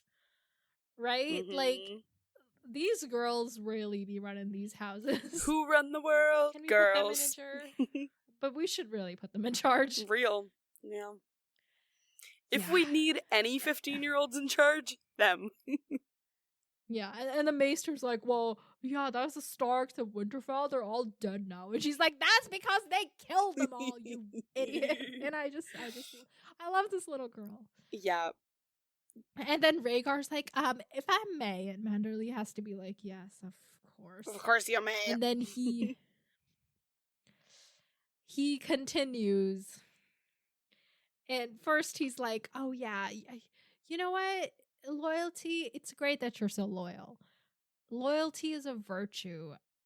I hope you'll be as loyal when little Walder and you are joined in wedlock, which, I think little Walder is the cruel one of the Walders. I don't remember, but any of the Walders are not I hate good.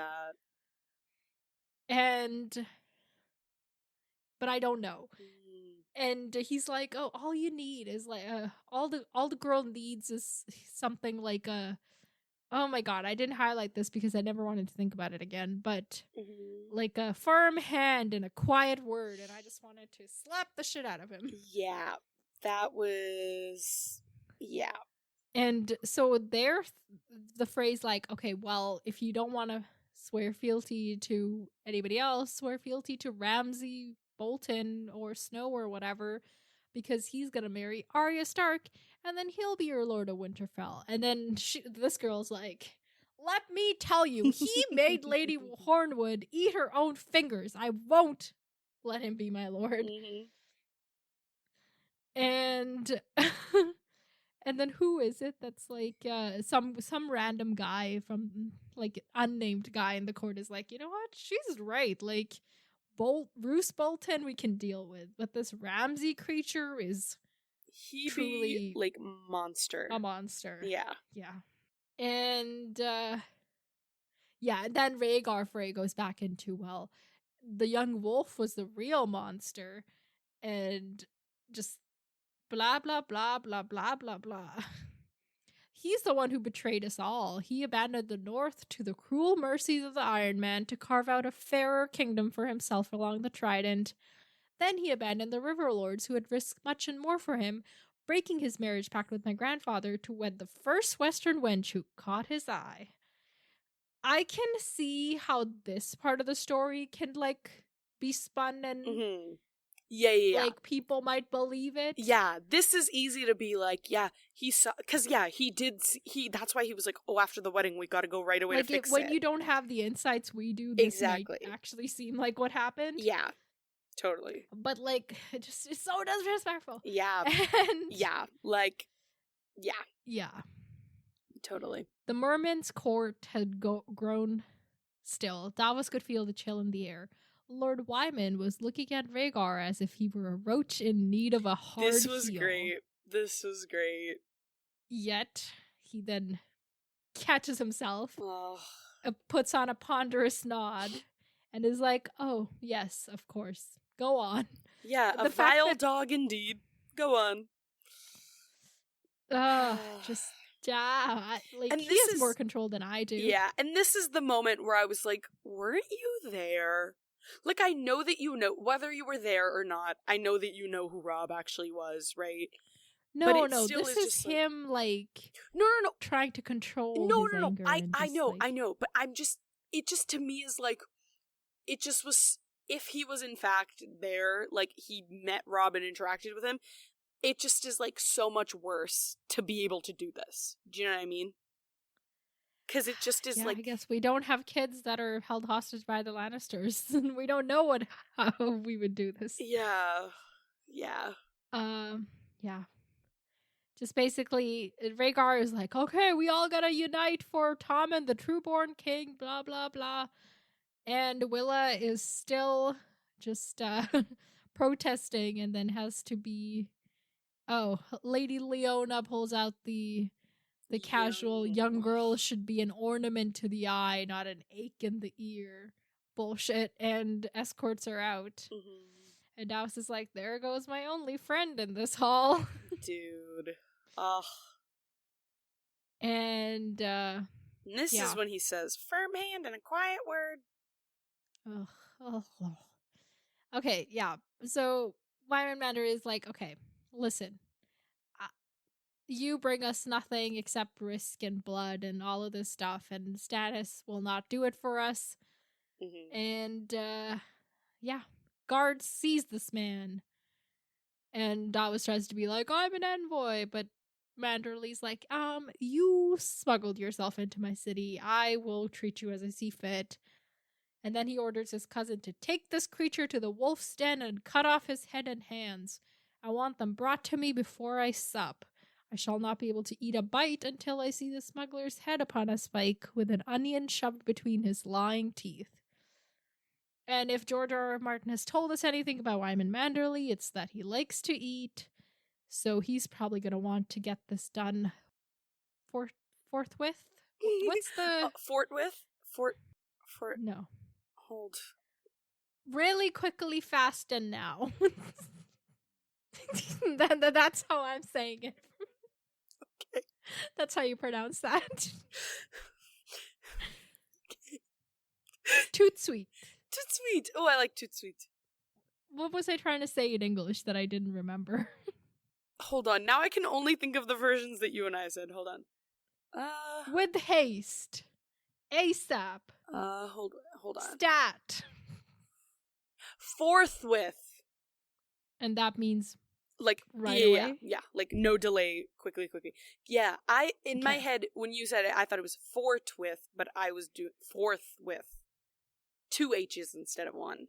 I don't remember what you said. W in I don't remember what you said. Which is always impossible. Yeah. I don't remember what I said either. Yeah. Okay. So, yeah, and if you remember from Cersei's chapters, she gets a letter. There is Davos's head and hands hanging from the tower. I refuse to believe this.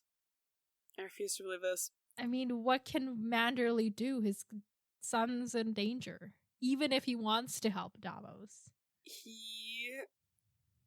Willa goes to him and convinces him to kill someone else in his place and then let Davos go. And then Davos leaves. Unscathed. And it's great. As simple as that. It's as simple as that. And then when Davos shows up later somewhere, Manderley doesn't get in trouble because Davos tricked someone and got out. Or maybe Manderley's taking a page out of Bolton's book, so then he's hoping that by then the tide will turn and he'll have his son back safely. Yeah. Okay. There's no way this is Davos's last chapter. You would be crying. You would be bawling. There's no way you would be this casual about it. I like Davos, but like I like all characters. False. He's literally your favorite character. Don't at me like that. Okay, he is one of my favorite characters. I don't know if he is I don't know if I have one favorite I think character. He's your unproblematic fave.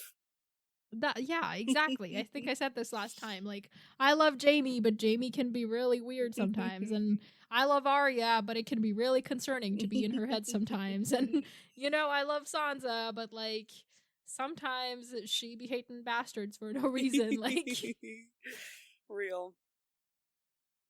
But I do love how Sansa, well, this is such a weird tangent, but like how Sansa's story now is like to being a bastard and learning to like love bastards. Like, I don't know. She literally gets empathy by finally being in his position. Yeah. Okay. Dude, this book is crazy. So Willa's gonna save the day is what's gonna happen. Basically. I like that theory. I really hope it's true.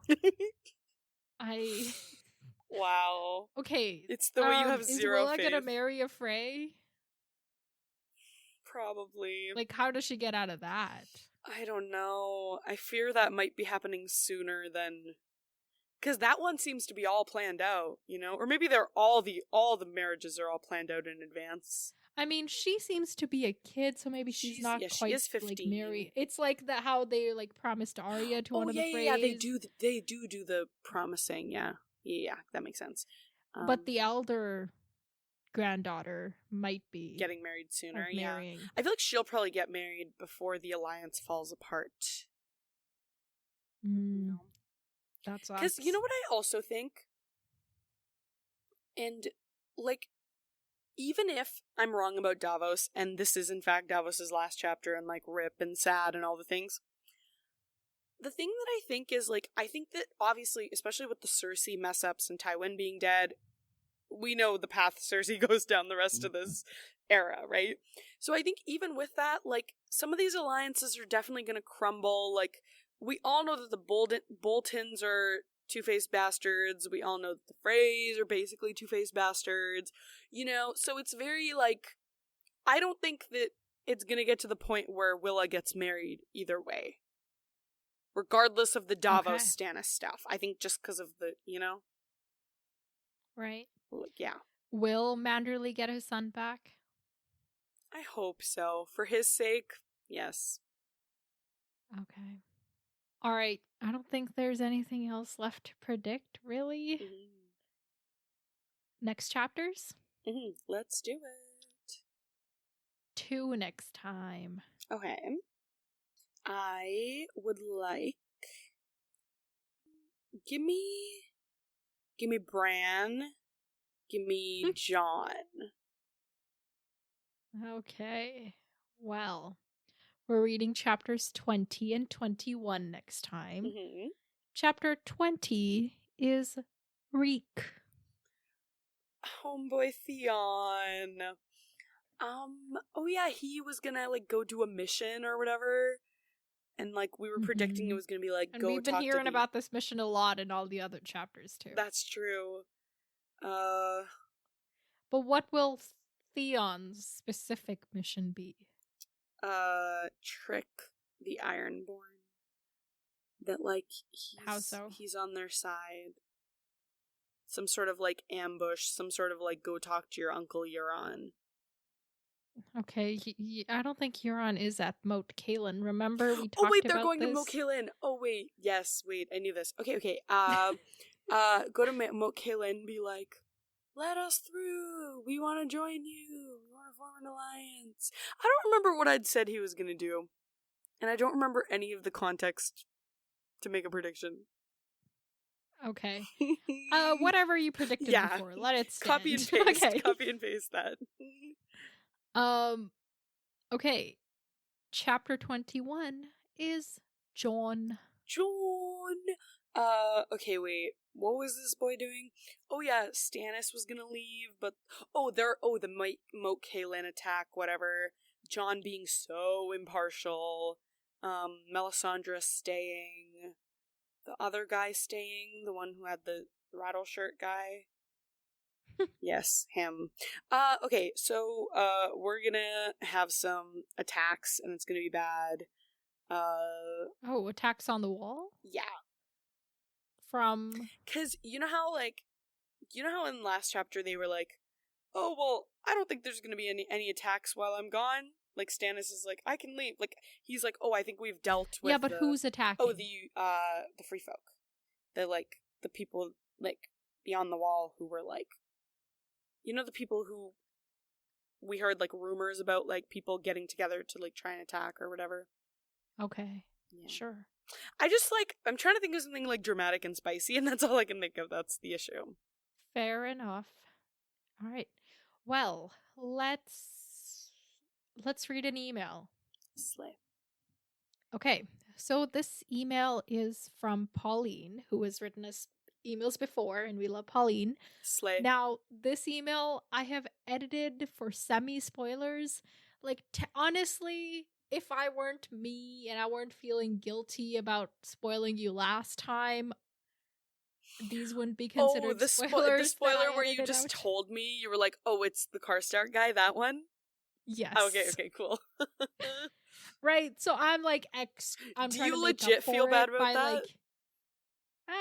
I feel like, on a better day, I may not have just blurted it out like that. Yeah, you really had no inhibitions. You just instantly were like, it's him. Yeah, but anyway, so to make up for my mess up, what I'm doing is I'm you're punishing me. You're withholding knowledge. I've just edited 3 words, and then I'm just omitting a section for myself. Okay, so the subject of Pauline's email is some questionable opinions. Oh, okay. Dear equally worthy co-hosts for whom I resist to choose an order of names, I am so excited that you have finally reached a Reek chapter. Oh my god. Out of context, this is a very weird sentence. I have been waiting for Harmat to get to this point for 3 books, and now we are finally here. Reek is one of my favorite POVs in this book, which is that the worrisome. Is that the questionable opinion? And I have been waiting for Harmat to finally discover that Theon is alive for too long. Yes.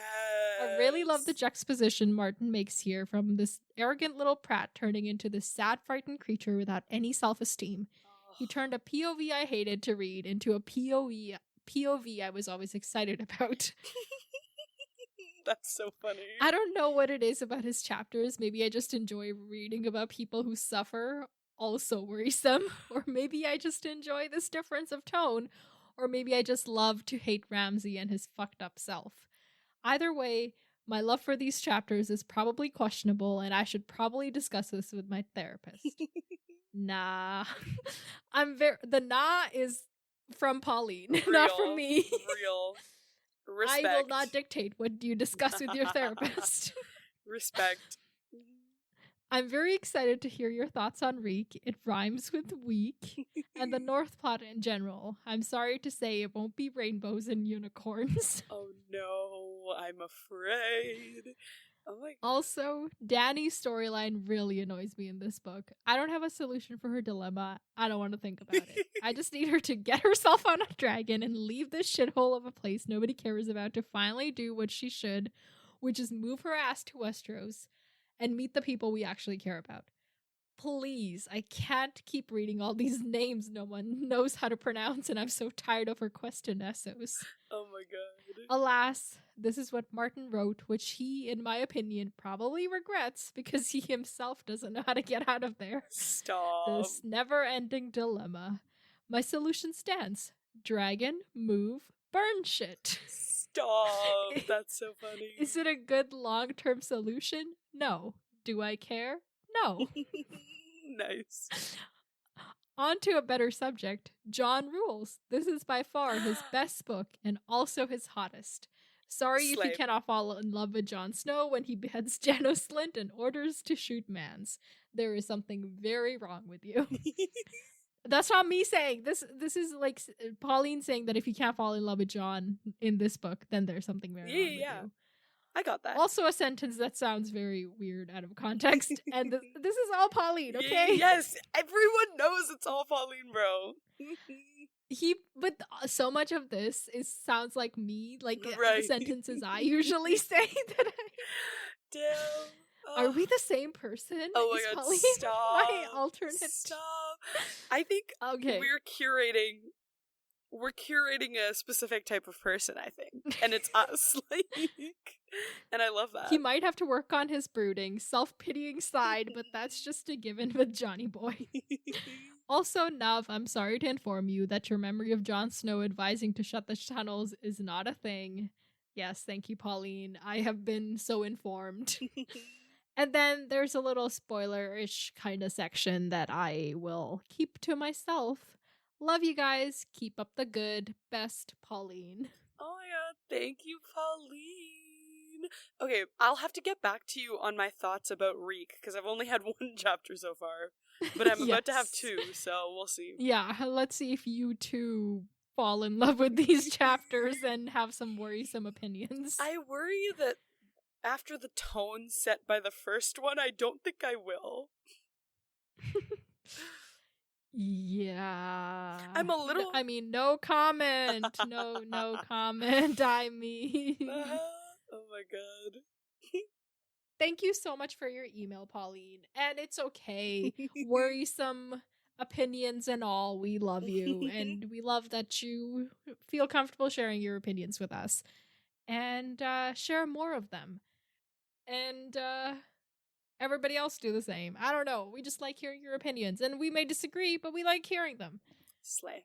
And I think, okay, I've forgotten. So yes, to email us those opinions, our email is popculturesymposium@gmail.com. Our Instagram is @popculturesymposium. And of course, join the Discord. The link is always in the show notes. Just do the things. Until next time, farewell, my friends. Talk to you later.